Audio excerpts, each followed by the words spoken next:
Hello students, hope you all are fit and fine. So today we are going to start our political science chapter 3 constitutional design.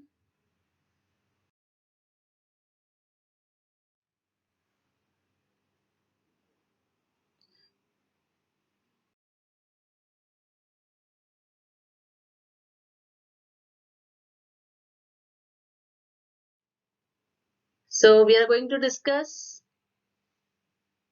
in this chapter what is a constitution, democratic constitution in South Africa. In this we will not discuss about this democratic constitution in South Africa because CBSE has deleted this full topic from your chapter. So we will not discuss this democratic constitution in South Africa. We will start after the constitution. We'll start directly. Why do we need a constitution? Then do we need a constitution? Circumstances under which the Indian constitution was drawn up. Then the path to constitution and the Constituent Assembly. Indian Constitution a living document, and the last topic, the guiding values of India Constitution. So please you pay attention towards this, that the democratic constitution in South Africa is deleted from your 9th class political science book. This topic is deleted from your constitution design chapter. Okay.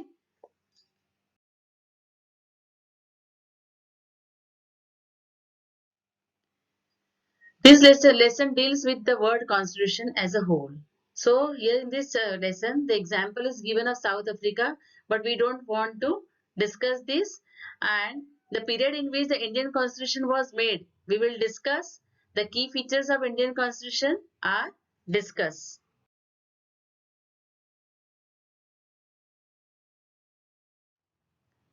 So what is constitution? The supreme law of a country containing fundamental rules governing the policy and society in a country. So importance of constitution. Trust and coordination. Specification specifies how the government will be constituted, who will have power to which decision. Then right and duties limits the power of government and tell rights of the citizen. And good society, expressing the aspiration of the people about creating good society. So constitution is a set of written rules that be accepted by all people living together. Constitution is a supreme law. It is a supreme law that determines the relationship among citizen and also between the citizen and the government. So in our previous chapter, that in a democracy, we will in our previous chapter we already discussed about the democracy. The rulers are not free to do what they like. They are not free according to their comfort. They change the rules and regulation, and according to that they frame the constitution. It is not allowed. There are certain basic rules that the citizen and the government have to follow. They must abide. All must abide this. All such rules together are called constitution. So I hope that you have clear now here the meaning of constitution. What is this? It is a set of rules and regulations that we all together have to follow. As a supreme law of the country, it is a supreme law of the country. The constitution determines the right of citizen, the powers of the government, and how the government should function. Everything is mentioned in the constitution. So in this chapter, we ask some basic question about the constitutional design of a democracy. Like, why do we need a constitution? How are the constitutions drawn up? Who designed them and in what way? What are the values that shape the constitutions in democratic states? Once a constitution is accepted, can we make changes later as required by the changing conditions? So all these questions we will discuss in this chapter. So we will discuss how the Indian constitution was made, what its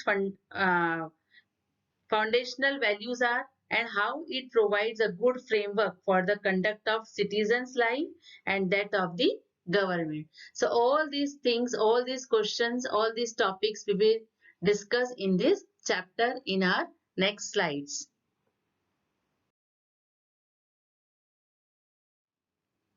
So here, why do we need a constitution? It generates a degree of trust. Constitution generates a degree of trust and coordination that is necessary for different kind of people to live together. So trust should needed to live together peacefully. So it generates trust among the people, among the society to live together. Next, it specifies how the government will be constituted, who will have power to take which decision. So clearly it is specified in the constitution that how government will form and who will have the power to take decision on behalf of the people. Next, it lays down limits on the powers. It is not that like this that what if you are in power that whatever you want you can do. It limits the power of the government and tell us what the rights of the citizen are there. It expresses the aspiration of the people about creating a good society.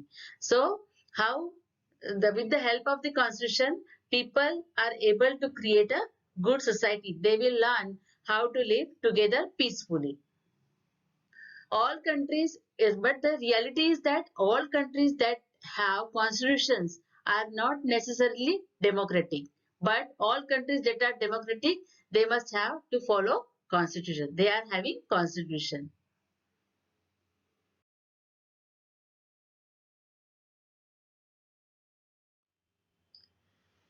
Now, Constitution of India. Very long and detailed documents are there, amended quite regularly to keep update. Time to time, it updates. Some amendments are there. It lays down a procedure for choosing person to govern the country. Defines who will have how much power to take decision. It is defined there that who will have and how much power to take decision. Put limits to what the government can do. Means limits is there. It is not mean that if the government are there means whatever according to their comfort they frame the rules and regulation. No, it limits their powers and government can do by providing some rights to the citizen that cannot be violated. So whatever the rights are given in the constitution of the citizen, no one can be having right to violated it.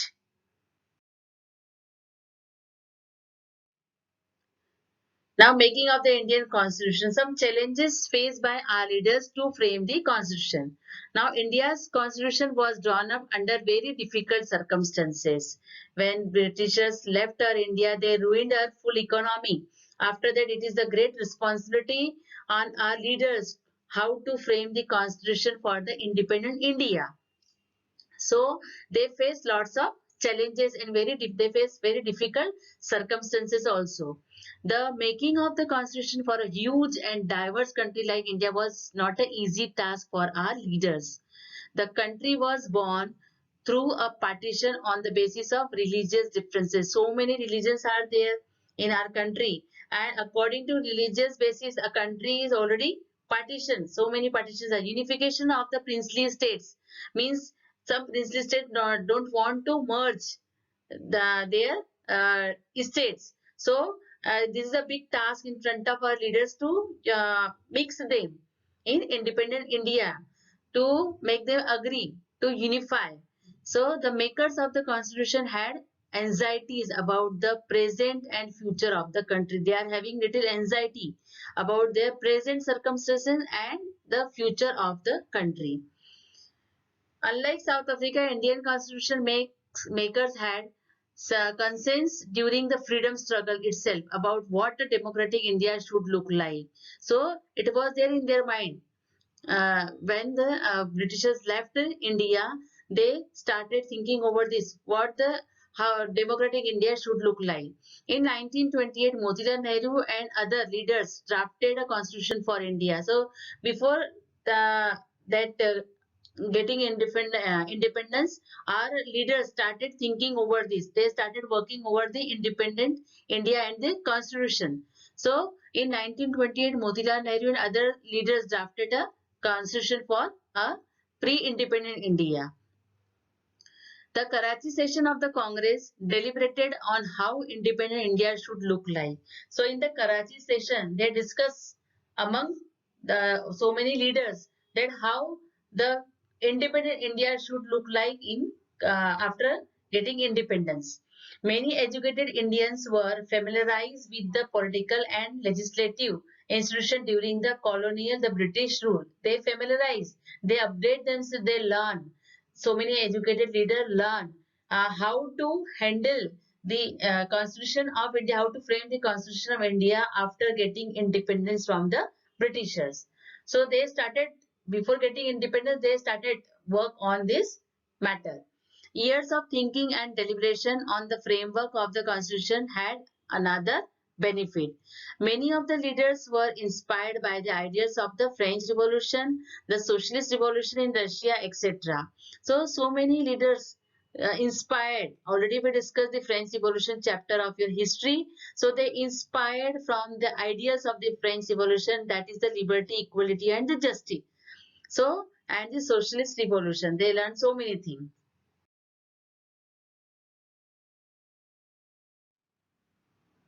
Now, problem faced while making Indian constitution. Which type of problem faced by our leader while making Indian constitution? India was huge and diverse country.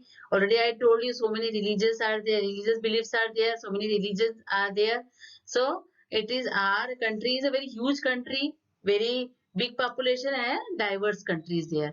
The country was divided on the basis of religious differences, and the merger of princely states with India or Pakistan or remain independent was a very difficult to decide, very difficult task in front of our leaders, how to mix this princely state either in the Pakistan or in the India, or they want to stay independent. So the future of the country was seen not much secure to make constitution. So in front of our leader, the future of the country was not seen like a secure to frame the constitution. Now the path to constitution. In 1928, drafted constitution for India by Motilal Nehru. Already in our previous slide we discussed in the Karachi session, they drafted India, that constitution for India, pre-independent India, uh, and Nehru and 8 other Congress leaders, they drafted this constitution. In 1931, resolution at Karachi on how independent India's constitution should look like with the following features. Now, which features? Universal adult franchisee. Previously, that all have not got that right to vote. So they want to that bring this universal adult franchisee. Then right to freedom and equality. They want to bring this ideas, right to freedom and equality. And third one is to protecting the rights of minorities. So they anyhow they want to protect the rights of minority and they want to bring equality in the country. So many educated Indians were familiarized with the political and the legislative institution during the colonial British rule, and years of thinking and deliberation on the framework of the constitution had another benefit. They got this benefit because from so many years before getting that independence, from so many back years, they started thinking, they started working on this constitution work for framing of the constitution for the independent India.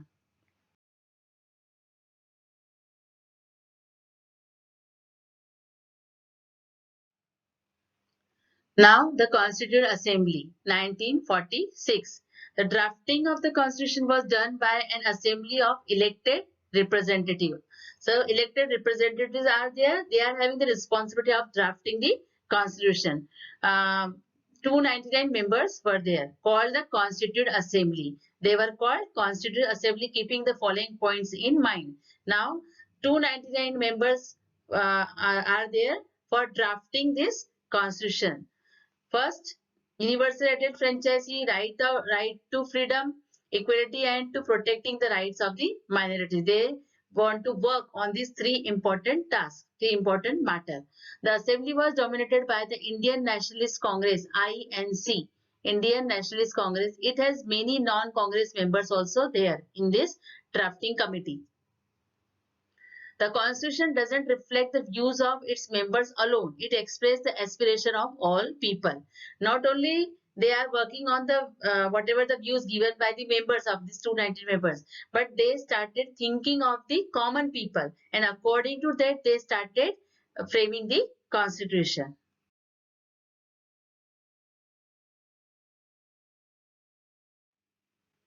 Now, election to the constitution.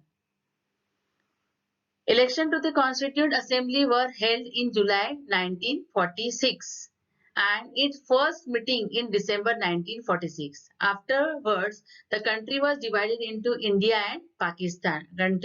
India is divided in two, that is the India and the Pakistan. The Constituent Assembly that wrote the Indian Constitution had 299 members. Already we discussed this in our previous slide. A drafting committee chaired by Dr. B.R. Ambedkar, the main person, chairperson. Who was there?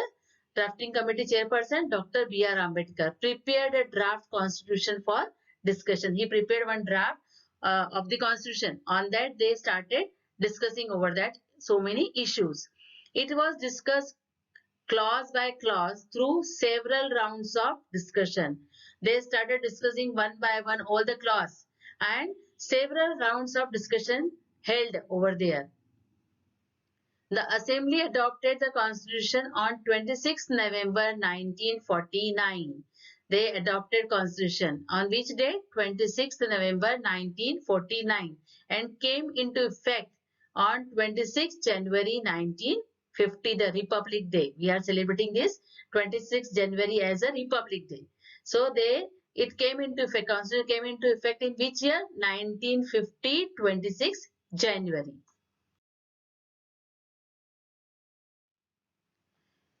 Now, why should we accept this constitution? Over the last 64 years, no large social groups or political party has ever questioned the legitimacy of the constitution. They never put any question. Constitutional Assembly represented the people of India. This Constitutional Assembly represents the whole population of India, the people of India. No universal adult franchisee, but fair geographical share of members from all the regions of the country. They took all the regions of the country, they took members from all the regions of the country for framing the constitution. Assembly represented members from different language groups, castes, classes, religion and occupation. Finally, the Constituent Assembly worked in a systematic, open and consensual manner. Indian Constitution. Now, what is the important in this? More than 2,000 amendments were considered. The members deliberated for 114 days, over 3 years. Every document and word spoken in Constituent Assembly has been recorded and preserved, which is called Constituent Assembly debate. Whatever the debates, discussion were there, they recorded this, and they have given this record book name Constituent Assembly debate. These debates provide a 12 bulky volumes. So this much big 12 bulky volumes were there of this the Constituent Assembly debate. So this much long they have discussed before framing the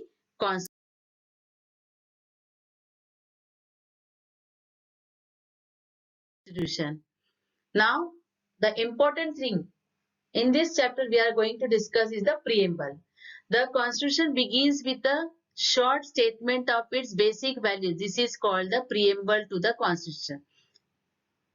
So, Constitution of India, very long and detailed document, amended. It is Constitution of India is what? It is very long and detailed documents are there, amended quite regularly to keep update.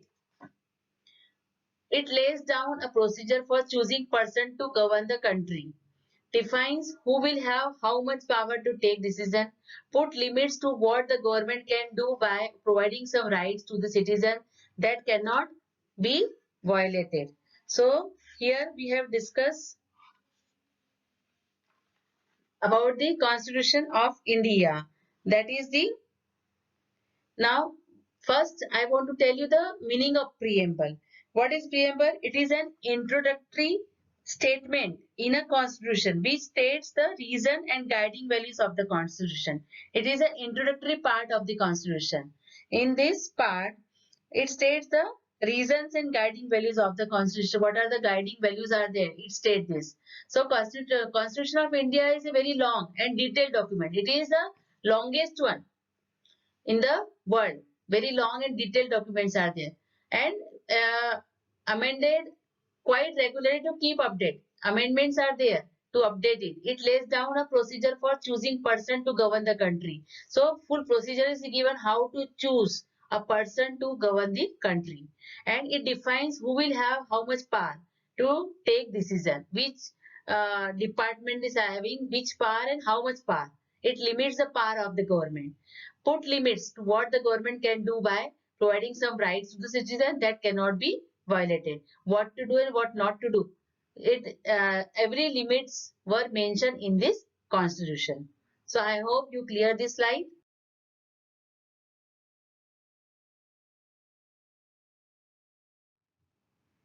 So here we finish our first part of this chapter, the constitutional design. I hope you clear all the slides. So whatever the related topics of your books, you go through this of these slides, and we will meet in our next session. Till that, goodbye, take care.